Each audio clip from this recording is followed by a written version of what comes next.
I did that first startup in London, and it just felt like there weren't that many investors. And then you'd read on the internet, this is happening in San Francisco and all that. And I had a couple of acquaintances that had got into Y Combinator and moved to San Francisco, Silicon Valley. And my previous startup wasn't working out. So I was like, okay, I'm just going to do a new startup, come to San Francisco, and this is where I'll do my thing.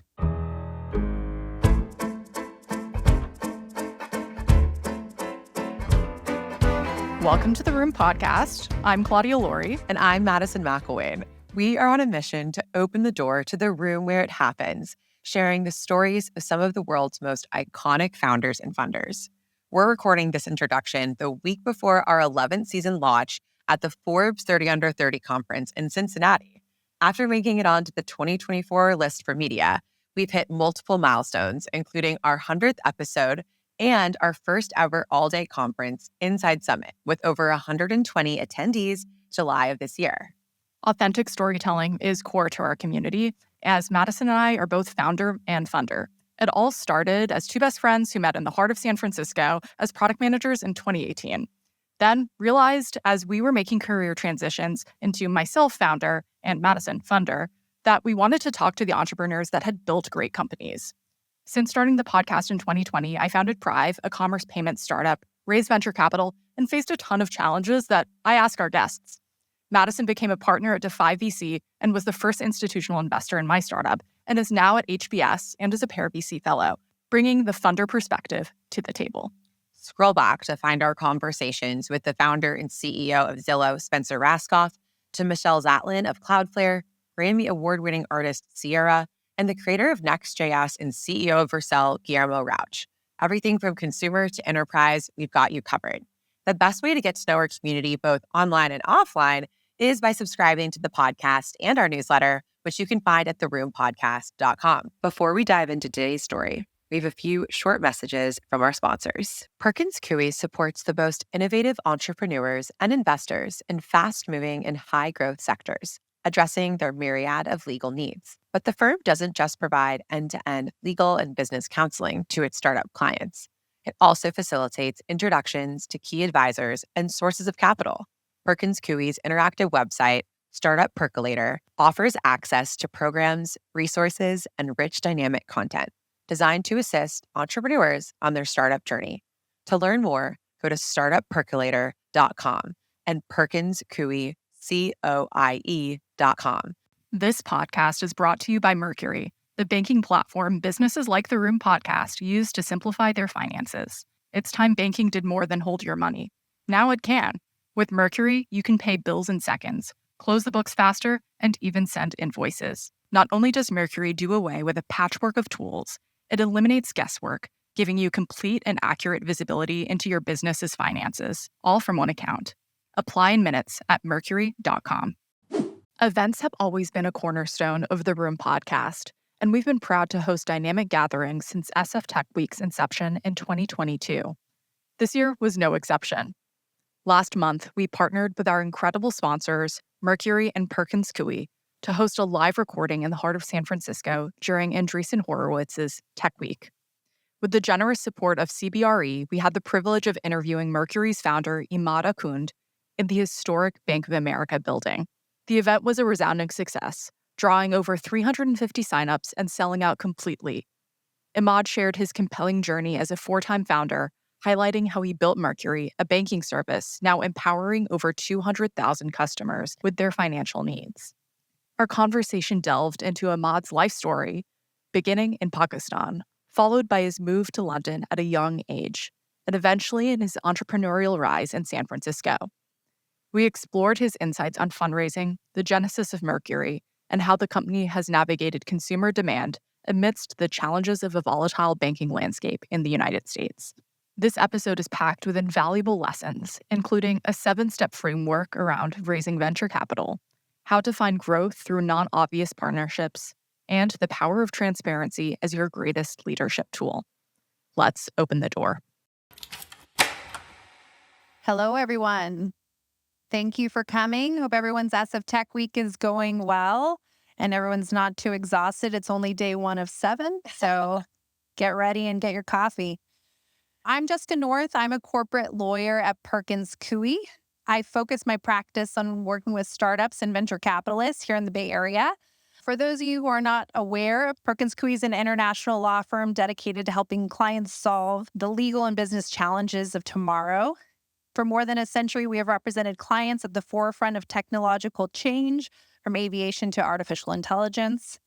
The lawyers in our emerging companies and venture capital practice support the most innovative entrepreneurs and investors in fast-moving and high-growth sectors across the country, addressing the myriad of legal needs that arise when fundraising and scaling their businesses.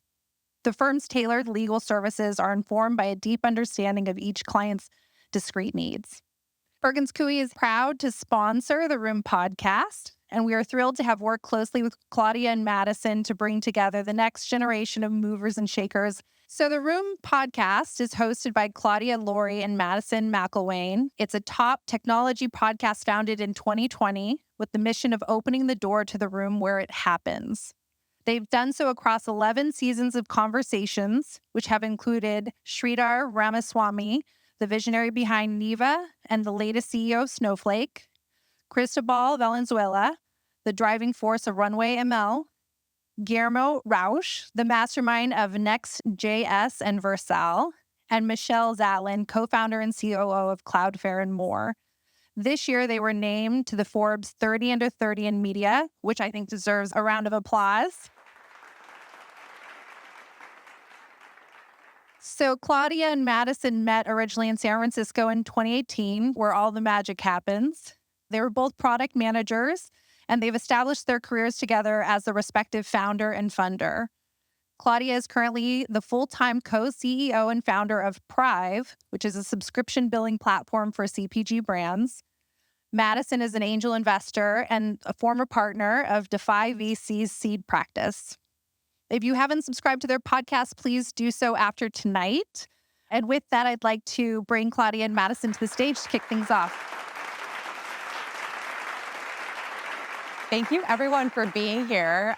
We are absolutely so thrilled. This is our, I think, fourth SF Tech Week event. We've been doing them since 2022, and it's our first time doing a live recording. Thank you for believing in us. If you're a fan of the podcast, for being a subscriber, and if you're a first timer, for being here in the room with us. On this very hot day as well. Very warm day. No, we're super thrilled, and just want to first start off with a few thanks to our partners. We have Perkins Coie and Mercury, who are full season sponsors. We could not be here without them. And our sponsor, CBRE, who helped us get this space. Many of you may know that this is actually the original Bank of America building, and that we're here and having Mercury in its day is full circle, a little bit of the old, a little bit of the new, which hopefully is us as well. But without further ado, we know that you're here to learn from this guy, Immad Akhund, the co-founder and CEO of Mercury. Raise of hands, who is banked with Mercury? Let's go. That's a pretty big cross-section of your customer base in the room. We're missing a lot. But I like that mindset. Not enough. Hopefully they haven't started their company. Yeah, we can talk after this. But you're a fourth-time founder, and you also are a recent podcast host, Founder in Arms. You just launched about 4 weeks ago. So also check that out after the Room podcast. But we'd love to start at the beginning with all of our conversations. So could you share with us a bit about where you grew up and how that shaped your view of the world? For the first 9 years of my life, I was in Pakistan. So I was born in Karachi. That's where my family was. And then when I was 9, I was rudely taken away from that by my parents and moved to London, which is where I grew up. Computer science as an undergrad. Did my one and only job at Bloomberg. I worked for a year. And I accidentally kind of went into entrepreneurship and did my first company in London, and then did the next 3 companies in San Francisco. And I would guess founder journey, because you've done it so many times, it's pretty endemic to who you are now. But did you always think that you were going to become a founder? My dad was an entrepreneur. He owned a garage back in Pakistan. Okay. And he once said this thing that really stuck with me. I really hate working for people. And I think I'm quite similar to him, but also there's little things when you're a kid stick to you. So I always thought, I'll eventually found a startup. But back then, especially in the UK, I didn't really know how to do it. And I thought the normal thing was just go get a job, make some money, and then eventually you'll have enough financial freedom that you can go build a company. But then I was about 1 year into this job, and me and my friend, who we were both engineers, and we would look at TechCrunch. This was 2006. and something would launch and raise a bunch of money. And we were very naive engineers. We were like, oh, we could build this. This seems easy. And we really didn't know what we were doing, but we thought we would just try. And I figured I could just always get another job. I really did see it as this job is boring. I'll just try this thing for a few months. I feel like big decisions are always better when they're made naively and when it doesn't feel that big. I'll let Claudia weigh in on that decision to become a founder as well. At what point did you make it over to the States? I did that first startup in London, and it just felt like there weren't that many investors. There was almost no angel investors, not that many companies doing things. And then you'd read on the internet, this is happening in San Francisco and all that.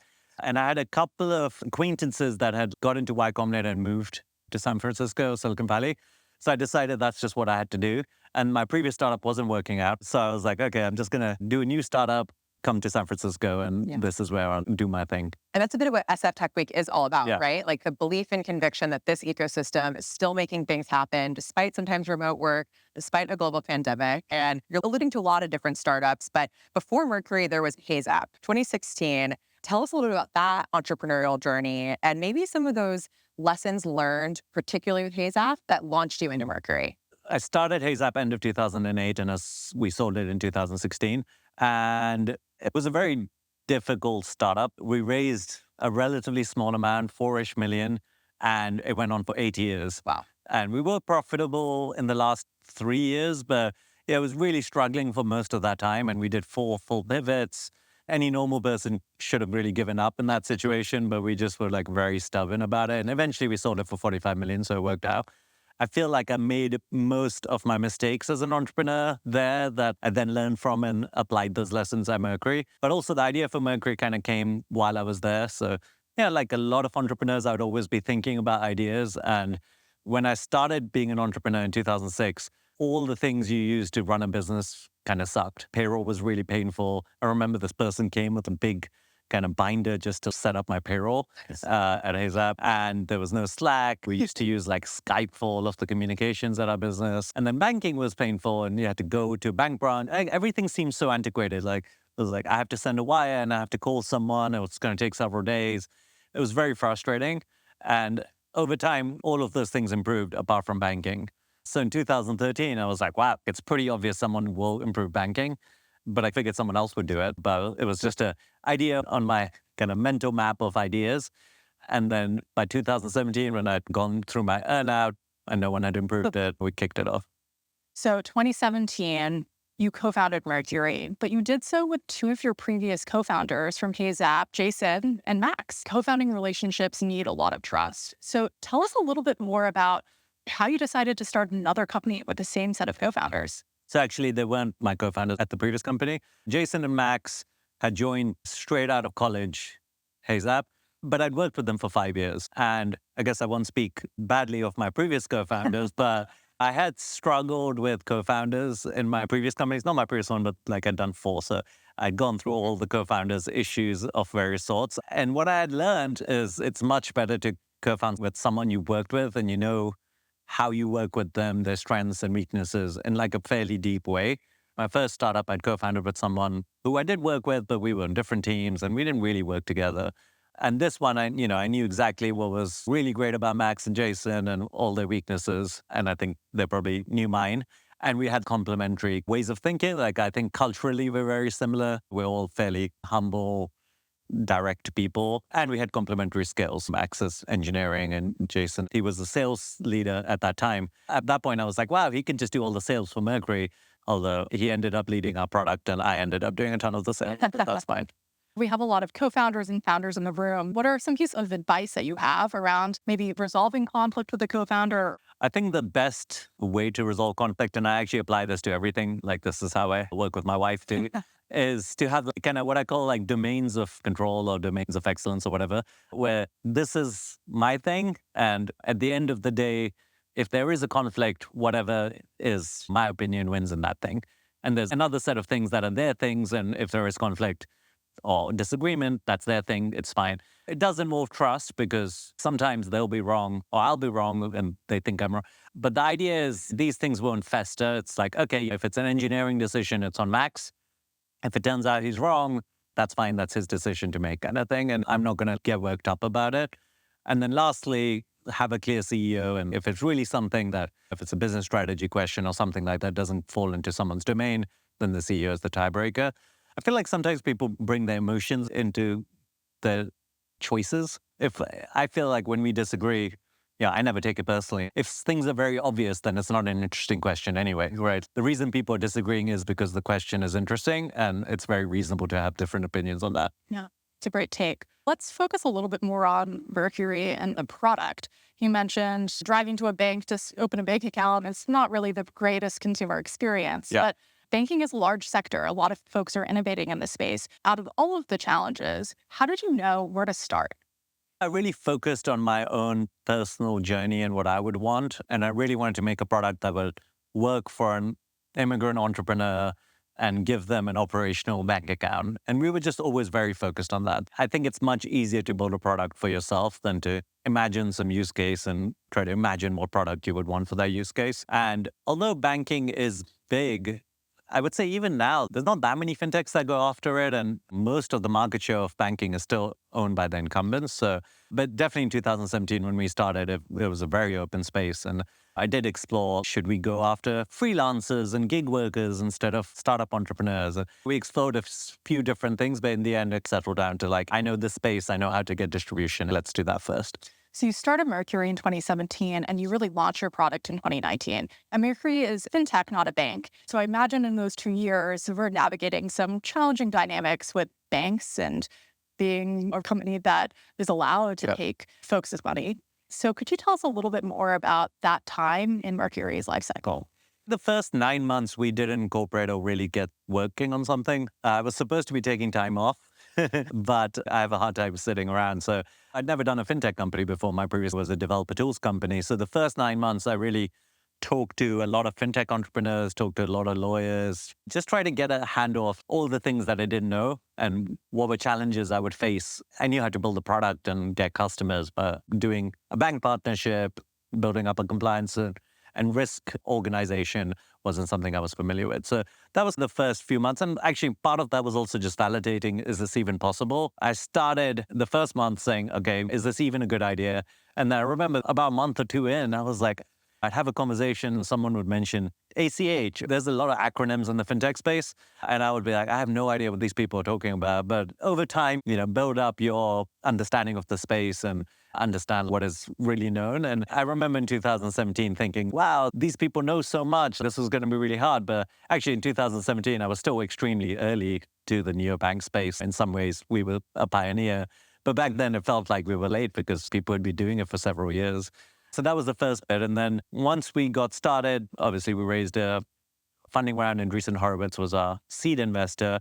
Our main challenge was getting a bank partner. And I went to Money 2020, which is a big fintech conference. And I did this thing where I scraped who was attending, and every single bank I emailed and said, hey, we're coming. We raised from Andreessen Horowitz, be our bank sponsor. Ended up doing like 20 or so meetings there. And through that and a few other things, we picked a bank sponsor that we were working with. We actually did the whole integration with them. And throughout that time, they promised us a set of features. And I was really quite stubborn about what the feature set needed to be. I was like, we need wires, we need support for immigrant founders, which I guess is not that complicated. But both of those things no one had ever really done. I don't think anyone had launched a neobank that had wire support. Anyway, they promised us they'd be able to do these things. We did the full integration. 9 months in, every month they'd be like, okay, it's coming next month. And then it never came. And we were like, okay, this is not going to work. So then we had to rip that out and do another bank partnership. And that really slowed us down quite a bit. But it was a blessing in its own way because it meant that we could really tune the product. Like we basically rebuilt the front end completely, the whole onboarding flow, the whole send money flow. And a lot of the time we invested then still pays off today because a lot of those experiences just started off very polished at a very high bar and haven't really actually changed that much even today, 5 years later. Finding a banking sponsor, doing full integration, realizing it's not going to work out. It's stressful, especially as a young company. I'm sure there are founders in the room that are also dealing with regulatorily complex spaces or kind of ambiguous challenges that might be a go or no go. What advice would you have? The most stressful thing is when you are about to run out of money. And I've been through that a lot. So this time, we raised a lot. And I really said, hey, this could take 3 years to launch something. Because really, in 2017, it wasn't obvious at all how you get a bank sponsor. Very few companies had done it. It wasn't obvious that it was going to be in any reasonable time frame. I had a really long runway and we didn't hire that many people. We only had 8 people. And the idea was if we have infinite time, I don't need to stress about running out of money, which I think is the most painful aspect of this. Obviously, we still had the urgency and we wanted to drive, but we just didn't have to stress about money running out. And then I think the other part of the regulatory side of things is it is possible to learn things very quickly if you surround yourself with experts in that space. Yeah, actually, I found lawyers the most useful in this. So I had this whole list of lawyers that were fintech lawyers. And sometimes if I was trying to get free advice, I talked to one for 30 minutes. And all the questions that they didn't answer, I talked to the next one for 30 minutes. Okay, don't do that, guys.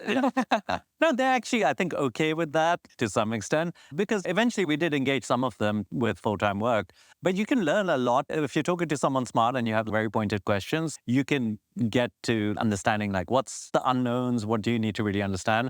And then we had a few contractors that were also really useful. But I would really spend time if you're in a regulated space going, what are the laws? I don't personally love reading laws, but I think you can learn a lot from just speaking to people in the space. You mentioned fundraising a couple of times and the importance of having that capital. So let's talk about your fundraising. You've raised over $163 million in venture capital from the likes of A16Z, Co2, CRV, incredible funds. Who was the first person to say yes to Mercury? Our first fundraise at Seed was very quick. The whole speed of it was kind of enabled by Andreessen Horowitz. So it was a funny situation. I was talking to Alex Rampel, who's one of the GPs there. We had literally nothing. We hadn't written a line of code. I'd just been exploring the space. I really thought of this as, hey, let's just have a chat. I didn't at all expect a VC would be interested because we felt so early. So I was just having this kind of very casual conversation, just giving him an update. And he's like, oh, this is great. You should come in for a partners meeting on Tuesday. This is a Thursday. I was like, I guess so. But I was like, this is not the way you fundraise, because my fourth company, I was like, if you're doing a VC fundraise, you want to have 10 VCs lined up in that week and then really have momentum built up. So I felt dumb that I'd fallen into this VC trap. But it worked out because they ended up funding us. So for the partners meeting, I was quite nervous. I always get nervous with these things. And there's a Starbucks right next to Sand Road that I always go to. So we went into the Starbucks and I get my latte in the morning and I didn't put the lid on top of the cup. And I started drinking it and I just completely poured this latte all over my shirt. But then walked into the room with the partners meeting and Mark Andreessen's there, and everyone's there. But they turned the lights all the way down because there's a presentation. So it worked out. At least no one mentioned it. And they gave me a term sheet. So. That's incredible. You are known as an incredible fundraiser. So what's a fundraising hot take that you might have? One of the good things about Silicon Valley is nowadays knowledge is so dispersed. I remember in 2006, no one knew anything about fundraising. You could really say something really obvious and everyone thought you were a genius. I would say one thing that I think people still don't do well is I'm a real believer in just concentrating fundraising down to the shortest time period possible. I really think most people can do a seed fundraise within 3 weeks. And my methodology is, number one, you want to have a pretty large network of other entrepreneurs that have done a fundraise. Because most of fundraising, you need introductions. And you can't build that network in a week. Meet the people around here, spend time networking and building that network. If you don't have a network, I don't know what you've been doing, but you just have to have a network if you want to fundraise. So that's step one. Step two, you get a list of every single investor anyone can introduce you. And maybe you have some core people that you're going to email, et cetera, and you have a list. Step three, you make your deck, you make a very simple data room, you have some projections about what you're going to do, how you're going to do it, et cetera. Step four, you just practice. You go to all those entrepreneurs that are in your network and you say, hey, I'd love for you to hear the pitch. And you just get used to saying the same words over and over. Do that maybe 5-6 times and you get pretty good at it. Step five, try to get introduction. I try to phase it. I have one set of investors that I'd still maybe take their money, but I don't love them. And I try to do those first so I can practice with them. And I have another set of investors that I love and I really want to get, and I want to do those second. And that's it. At the end of week 2, you should probably get a term sheet. We have Immad's 6-step protocol to raising venture capital. $163 million later. And actually the same thing I did for Series A, I did the same thing for Series B. Yeah, it keeps on giving that process. Well, it's clear you are on a rocket ship. About 50% of the founders here are already using Mercury, but today you're at over 200,000 customers, which is an incredible accomplishment. How have you thought about go-to-market and then the subsequent business model strategy as you've grown and scaled? Mercury go-to-market is tricky because it's a very broad product. Anyone can use a bank, but mostly you want to bank right at the start when you first start a business, and it's much harder to get people to switch later on in their journey. And getting someone at the start, it's very hard to do a sales motion or something like that. What we've always found is organic, word of mouth, product-led growth has been the key for us. And this really actually comes from the fact that people really love Mercury. So every time I use any product as an entrepreneur, I don't go Google, what should I use? I go ask some friends of mine. I'm like, oh, who do you use for X or Y? And that's really how I think most entrepreneurs make decisions on what vendors to use. So that's really been the key for Mercury's growth. At the start, it was basically 90, maybe even 100% organic. Today, it's about 50% organic. And we've tried a lot of other things. We do Google ads, and actually some people do search Best Business Bank and then click on the first link and sign up, which is great. And then the other thing that worked really well for us is whatever your product is, try to identify something that's just one step before it and see if you can partner with that. So for us, incorporation is one step before it. And actually we had Stripe Atlas became a partner very early on, basically about 8 months after we launched. And that's been a really strong partnership for us. It has to be a partnership where you can give to both sides. Like the Stripe Atlas product is much better if they have a very great bank that the entrepreneurs can sign up to. We just want users, so we get users out of that relationship. But I feel like most products have that kind of complementary kind of partnership idea, and neither side really did it for money. We did it because we wanted to deliver a good experience, and that's the key to partnerships, I think. Well, core to your go-to-market is partnering with startups from day zero, right? Yeah. Free even a bank account. And of course, the goal is for those companies to become the next Mercury and the next big unicorn on the block. But your product is geared towards those early SMB customers. So how have you thought about scaling your feature set and product to meet the scaling needs of your businesses? I mean, I don't necessarily think our product is geared to those early companies. If you look at a lot of really good PLG-led companies, they do a pretty good job of starting really small, but also scaling. And I don't think there's any reason you can't scale personally. So we've added a lot of features since we started that have scaled with companies. One of the things that I had no idea would be so complicated, we have a whole team that's dedicated to is user permissions and controls. We have at least 20 different toggles of you can have a user, but they need permission if they're going to send more than 100K, or they can maybe manage the team, but not send any money or view the accounts or which accounts they can view. So there's so many different ways to cut controls and permissions. And that's been one of the biggest consistent feature requests from customers as they scale and they have a finance team and they want more controls and things like that. The other thing we've added is separate financial products and software products. So we launched credit cards or corporate credit cards about 2 years ago, and that's been growing really fast for us. And then this year we launched bill pay and invoicing. And actually later this year, we're launching employee reimbursements. We've already announced it, I think. Okay. We think. Or maybe I just announced it. It'll be great. The key, I think, with all of this, and actually I think product development for companies that are already using you as they scale was some of the easiest product development. Like you just go ask, what do you need? And just be very receptive to listening. And we've just done that for the last 5 years. So by now we've kept iterating the product. That's awesome. You've been through some ups and downs as a founder, but your entire industry had a seismic shift in 2023 with the liquidity crisis at Silicon Valley Bank and their acquisition of First Citizens. Can you take us back to that March and what that was like for you as a founder?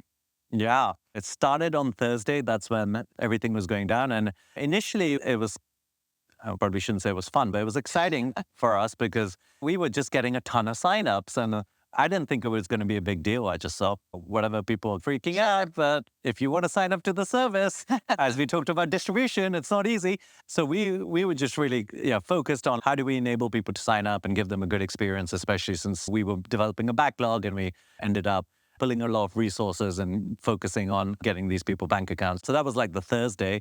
And then Friday, everyone was freaking out, including us, because SVB basically stopped sending any wires. And we were still getting a ton of signups because everyone was still needing a bank account. But we were definitely worried about it. And I remember that Friday, we were really focused on, obviously, this happened to SVB. Why should people trust Mercury? And that's a very reasonable question that people were asking us. And I would always say the same thing to them. I'd be like, hey, actually, we have extended FDIC insurance of $1 million, which is what we had at the time. And you can put money in US government T-bills through other product, Mercury Treasury. But I was saying the same thing over and over. And then on Saturday, I was playing tennis with someone actually, and I had this idea where I was like, okay, why don't we just put this in a product? And then I got out there, everyone was still on Slack because it was the weekend, but everyone was like already working through all the signups and everyone's just kind of keeping track. And we were like, okay, we're going to build a new product on Saturday called Mercury Vault. And we worked all through Saturday and Sunday. And I was on the phone with the bank CEOs we work with to extend FDIC insurance. And the team was working to build this whole new interface. And we managed to launch it on Monday morning. I feel like on Friday, and without that product idea, we felt a little rudderless. But having something to build and something that really spoke to the moment really galvanized the team and gave us a real focus. And it felt really good to launch something really that quickly. Instead of just reacting, you reacted back to the market. Yeah. And we were already a big company. We were about, I think, around 300-ish, maybe 400-ish people back then. When you're a bigger company, you're not all working on one thing. But it's fun when you get like just one objective and everyone's working towards that one objective. It's quite nice to have that focus. It's been a crazy 18 months since the fallout of that, and Mercury has only continued to scale and grow into the ecosystem. You yourself are a very active member of the founder community. You've invested in over 350 startups yourself. Notable names, I'm going to get them wrong because there's so many of them. We got Rippling, Airtable, Rappi, Jasper, Deal, Substack, and more. What trait sticks out to you when you're evaluating a fellow entrepreneur to angel invest in? So there's two things I focus on. Number one, how big is the market? Literally, like, is this already a $10 billion market or does it have a path to be that big? But also, like, how interesting is it for the future? Like, in 10 years' time, will this market and this opportunity be huge? And then the second thing about the founders, like, really look for grit. How have they shown resilience and how motivated are they about this problem? I think it's really hard being an entrepreneur. So if someone feels like this is their life passion and they're going to do this for 10 years and go through all this kind of hard work, that's something you can kind of sense by asking them questions around it. Yeah, that's super helpful. I think founders everywhere right now are asking questions around how to keep going in this slower environment, both from a fundraising standpoint, although I'm hearing it's picking back up, also on the M&A front. But Wall Street Journal recently announced that they believe the software buyout market might be ticking back up, perhaps a reaction to interest rates. You yourself are an acquired founder. We talked a little bit about that with your last company. If this is an environment where more acquisitions are going to be coming, what advice would you have for founders who are thinking about going down the path? We actually made an acquisition a month ago as well. That's So exciting. it's interesting being on both sides Right. of it has given me like an interesting perspective. I really think it's hard to try to be acquired. So in my previous company, we probably tried for 2 years. So we became profitable, but we were like, okay, we don't see how this becomes huge. And we spent ages trying to sell this company. We talked to everyone. We talked to Apple and Google and just it wouldn't happen. Most of these corp dev departments, they're like VCs. They'll take meetings, but doesn't mean it's going to lead to something. Yeah. And often the PMs and all those people also find it interesting to talk to entrepreneurs. So they'll take meetings too. And then you can waste a lot of time in this stuff. And then we actually gave up on trying to sell the thing. And instead, we just focused on our final pivot. And that became really successful. It was a dev tools product used by kind of top 3 games in iOS and Android for a while. And then suddenly we were like inundated with acquisition offers. We had 2 companies that we ended up having terms from that we kind of fought against. And it worked out really well. But it was at a time where we like literally stopped looking for it. And I guess the biggest lesson to me is it's better to just focus on building something that's valuable, and acquisitions come from that, rather than trying to manufacture something for an acquisition. The only other part I would add to that is it does help to make relationships with people who could be potential acquirers, if that's something you're interested in. If you're doing something interesting, people are willing to talk to you, but not in the context of like, I'm trying to sell to you, but in the context of like, oh, how could we work better together, etc. Because if they know you, then they're more likely to fit you into their strategy. Yeah. Madison, you mentioned that right now it's a really interesting time in the ecosystem from a fundraising perspective, but also just from a building perspective. Immad, what's your outlook on the future of fintech and building in fintech over the next couple of years? Generally speaking, it's just so much better to do things when no one else is doing them. I think the worst time to start a fintech company was probably 2021. And I think right now it's a great time to start a fintech company. I mean, one problem is, at least in fintech, a lot of the idea space was really explored heavily in 2020 and 2021. So you really have to have a new and original idea. But I bet there's a bunch of ideas that raised too much money and failed just because they raised too much money and actually not that well explored. So in that sense, I think if you have a really good idea and you feel really passionate about it, I think it's a great time to do it. It is much harder today to get a bank sponsor and work that route than it was in 2021. People still do it. It's hard, but you want startups to be hard. Otherwise, it's probably not a good idea. Or everyone else is already doing it. Yeah. Well, you mentioned a upcoming launch already, but tell us, what's next for you personally and for Mercury? I guess just more. Let's see. We launched a lot of products this year, actually. There was a big launch year for us. Next year, we'll probably be refining a lot of them. So we have a personal banking product that we launched in May that's still in waitlist. We'll be bringing that out either later this year or sometime next year. Launch is just like a step on the journey of making a great product. There's still a ton of work to do to improve our invoicing and bill pay and all of our other products. 90% of what we'll do is kind of refining and like listening to customers and improving our products. Well, we'll keep our eyes peeled. We're excited for your roadmap. We are going to ask our last question, and then we'll open things up for a couple of audience questions. But it's our hero question for the podcast. Who is a woman in your life that has had a profound impact on you and your career? I was actually married relatively early in my entrepreneurial career. So I'm 40 now, and I got married when I was 23 and actually 25. But I started dating when I was 23. And my wife has just been such a supportive partner. She actually ended up becoming a kind of a CEO coach to other people as well. But she does a great job of making me feel like I can do anything. And then we also have 2 kids. And obviously, I was a startup entrepreneur all through that time. I tried to give a lot and be there, but she really had to be the pillar at home. And recently, she started her own company in a fashion design thing. So I guess I shouldn't announce it too much. I don't know if she's publicly announced it. But you should check it out. It's sharky.com. Absolutely. We'll link that in the episode. Yeah. So it's fun for me to give her some support as well with her own startup.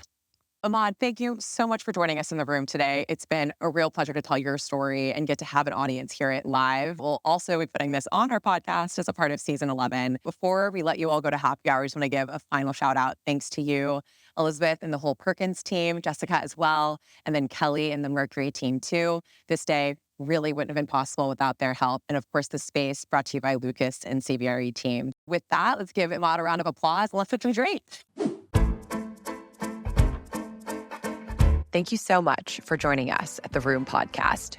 If you want more from The Room every week, subscribe to our newsletter at theroompodcast.com/newsletter. We'll be back next week with a new episode and inspirational guest Tuesday. See you in the room. Perkins Coie supports the most innovative entrepreneurs and investors in fast-moving and high-growth sectors, addressing their myriad of legal needs. But the firm doesn't just provide end-to-end legal and business counseling to its startup clients. It also facilitates introductions to key advisors and sources of capital. Perkins Coie's interactive website, Startup Percolator, offers access to programs, resources, and rich dynamic content designed to assist entrepreneurs on their startup journey. To learn more, go to startuppercolator.com and PerkinsCoie.com. This podcast is brought to you by Mercury, the banking platform businesses like The Room podcast use to simplify their finances. It's time banking did more than hold your money. Now it can. With Mercury, you can pay bills in seconds, close the books faster, and even send invoices. Not only does Mercury do away with a patchwork of tools, it eliminates guesswork, giving you complete and accurate visibility into your business's finances, all from one account. Apply in minutes at mercury.com.